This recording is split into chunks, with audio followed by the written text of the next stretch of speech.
This show slicing things, cutting things up, and then tying things in bows. So there it is again, a swirling mass of very average-looking food.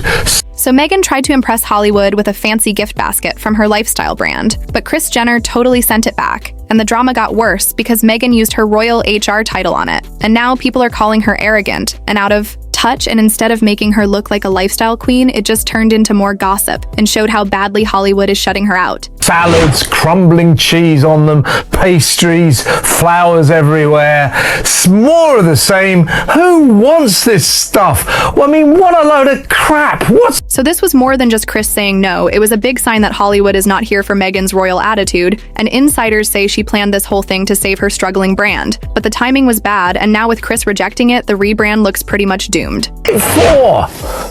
Yeah, I mean, I think that the cutting, the relentless cutting that you've referenced is the perfect, it's the... People say Meghan keeps jumping on every trend from Nigerian food to California wellness, but no one is really buying it, and critics drag her stuff for being overpriced, copycat, and confusing. So she went for the classic celeb trick of sending gift baskets, but everything inside felt like it was more about boosting her image than the products with fancy skincare oils and lifestyle books. And instead of lifting her up, it only made her look even more desperate. I think it's, it displays her butchering Prince Harry's relationship with the British royal family. Maybe we could make those two work. But I think that, look, there is no way that this is going to be... When Kris Jenner got that basket, the real tea was not the skincare or oils, but the label outside, because instead of Meghan Markle or just Duchess of Sussex, it boldly said, HRH Meghan, the Duchess of Sussex. And that single detail had people in both. Hollywood and royal circles fuming since using the title for business made her look desperate and entitled. And it was clearly done on purpose, not some error, and Kris wanted no part of it. Different enough from the first season, considering the fact that they shot it back to back, but you see that there was an effort made by whoever put together this trailer. This trailer wasn't... The second Kris Jenner saw that basket, she was not impressed at all and told her team to ship it straight back, and they did with a blunt note saying, "We don't need you, no gloss, no Hollywood charm, just plain rejection." And when it showed up at Meghan's, Montecito Place insiders say she looked rattled, not because her feelings were hurt, but because she knew this was a clear sign of what Hollywood truly thinks of her. As obsessed with Meghan as the previous trailer. "Oh, this is the most exciting day of my life," Mindy Kaling says, as Meghan Markle is, standing in front of her being very basic. And this trailer, and the Hollywood Reporter points this out as well, Meghan... Forget the fancy oils, herbs, and sprays, because the real message was Hollywood rejecting Meghan's whole image and status. And now everyone wonders how she went from being seen as the modern, fresh royal to looking like the queen of desperate branding. And the answer is simple. For the past 3 years, she has been chasing relevance without real results, with a Netflix deal that died, a podcast that vanished, and a memoir that made headlines but little impact. So her big lifestyle push looked like the next shot, but even that is slipping away fast. Is actually being gracious towards the people that have come to show her things, and she's like, "Oh, I'm so glad you're here to teach me this." And instead of people bowing to her, falling over her, and oohing and gooing over her, I mean, Meghan was aiming to be the next Gwyneth or Martha, or maybe even her own version of Oprah. But unlike them, she never had a base of skill or authenticity. It was all about access and image, and now her As Ever brand keeps trying to paint her as a lifestyle leader, but with vague promises, royal gimmicks, and a strange mix of monarchy and West Coast vibes. People are just rolling their eyes and moving on to the next trend without her. Hollywood Reporter goes as far as to call the woman humble. I think that's a little extreme. I don't know if I've ever seen Meghan Markle humble. She's about as humble as the Queen of Sheba. But they do say that you could see that there was an effort made for Meghan Markle. Back to Kris Jenner, who is without a doubt the ultimate gatekeeper of Hollywood branding. And Meghan somehow thought she could bypass years of hard work with just a flashy gift basket and a royal name tag that she technically does not even have the right to use anymore. But Kris is way too sharp for that, because she has built her empire brick by brick and turned her daughters into global icons through disciplined strategy and nonstop hustle. So when she saw Meghan's little stunt, it was not just tacky, it came across as a calculated insult. Like Meghan wanted to sneak into the circle without proving herself or bringing anything real to the table. And instead of seeing her as a peer, Kris likely saw her as someone trying to take shortcuts. And that is the one thing Hollywood power players cannot stand. And in the end, the whole move just backfired hard because instead of opening doors, Meghan only made them slam tighter in her face and reminded everyone that respect in this world is earned, not borrowed from borrowed titles. Not to be, everybody fawning over Meghan Markle in this. You'd have to say, though,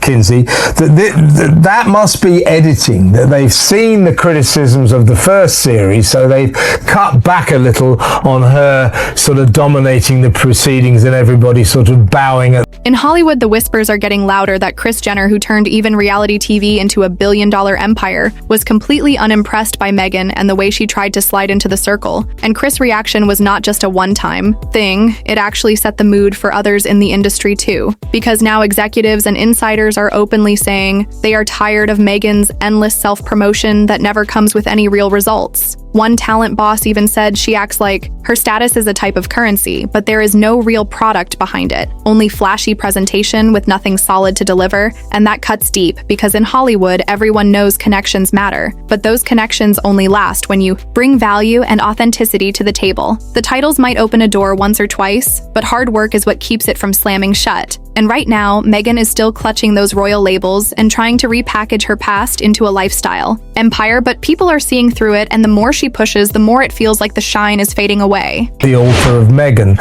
Nevertheless, it's quite clear from that clip, that trailer, that indeed she is surrounded by a pathetic posse of simpering sycophants. It's all how wonderful she is. Oh, isn't she marvelous? And all this sort of. Right now, Meghan is learning the tough truth that her image game is not working on everyone. And what happened with Kris Jenner is proof. Because while it might look like just a basket sent back and a note dismissed, it was actually a huge signal that exposed the cracks in her whole approach, and for the first time, a real cultural powerhouse openly pushed back on her narrative, and that has sparked chaos with people in the UK slamming the Sussexes for still clinging to royal titles, and Americans side-eyeing her for trying to profit off a past she claims to have ditched. And now, as this story keeps spreading, her grip on the spotlight is slipping. And for someone who lives off image, getting iced out by Kris Jenner could be the moment that changes everything. Stuff. And again, I still don't understand who it is this program and this series is supposed to be aimed at. It looks to me as if they're calculating that the minimum age for the audience who's going to be interested in this kind of domestic goddess drivel is about 93. It's so old-fashioned, so.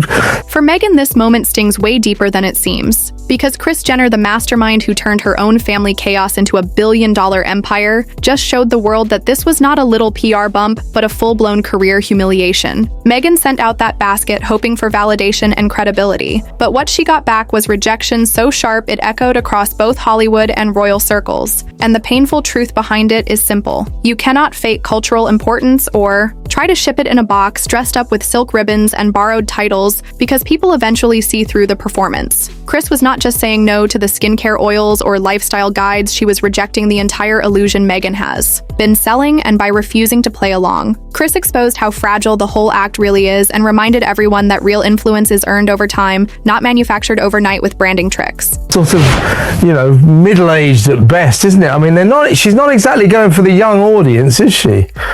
Well, I said this during the first series. Everything she's executing can be executed in a 60-second TikTok video and would receive much more attention and would receive or would get a lot more eyeballs. But I want to go back and talk about some of the people that are featured in. If Meghan truly wants a lasting place in Hollywood, she is going to need way more than borrowed titles and fancy tea blends. She is going to have to bring real credibility, humility, and above all, honesty. Because what Kris Jenner showed with that rejection is that even though celebrity culture can be shallow, it is still sharp enough to spot what is fake. And that moment with the basket was not just some tiny embarrassment. It set off shockwaves across the industry, turning a ripple into a landslide since Kris bluntly returned that, as ever packaged with the HRH label pasted on it. People inside Hollywood, from executives to brand experts, have been whispering louder and louder that Meghan has been playing a game built more on image than substance. and now the cracks are starting to show. And unless she changes her whole approach fast, the same doors she is desperate to open might be locked for good.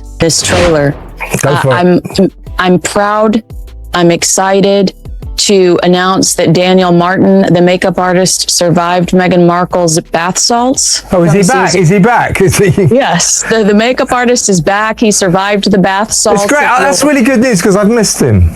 I know. Well, and I was worried about him. Yeah, I was too. I've had so many sleepless nights about Daniel. So it's great to have him back. Yeah. Lately, even royal commentators who used to tread carefully are now speaking with full honesty, and their judgment is harsh but not surprising. They say Meghan's lifestyle push has no real credibility at all, and that big gesture with Kris Jenner was not some isolated mistake but just the first crack in a much bigger collapse, because now attention is drifting away from the basket itself and straight onto the shaky foundation behind her brand. As ever was supposed to be her redemption arc, her shining comeback, her chance to build a powerful empire out of the Montecito chapter and prove she could stand on her own. But according to insiders, it is already stumbling badly, with reports of weak sales, confused messaging, and consumers showing little interest in what she is offering. And the more people look at it, the clearer it becomes that the brand is struggling to find any footing at all. That woman was threatening to sue Meghan Markle because she said she burned herself by remaking Meghan Markle's bath salts. So Daniel survived. Our thoughts and prayers worked. I'm so glad to see that.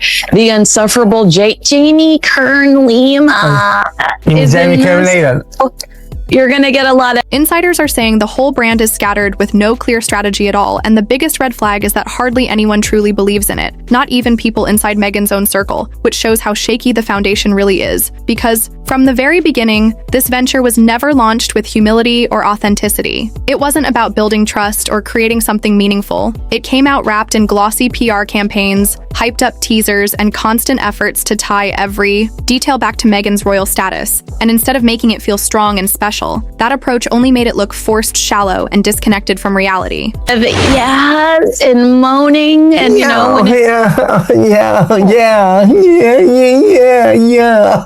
and just positivity out of the you-know-what. It was never really about what Meghan knows or what she has achieved. It was always centered on her name, and for a while that name carried weight. But now it has turned into a dangerous double-edged sword, because rather than drawing people in it, is pushing them away, and rather than lifting her image higher, it is casting a big dark shadow that makes her look entitled and desperate. And every new move she makes under that label only seems to remind people that the brand is built more on borrowed prestige than on real talent or authenticity, which is why the name that once opened doors is now the same thing closing them in her face. So guys, if you are loving this kind of spicy breakdown and want more behind the scenes tea on the royal celebs and all the drama, then make sure you hit that subscribe button to The Famous Life, because trust me, the stories are only getting hotter and you don't want to miss what's coming next.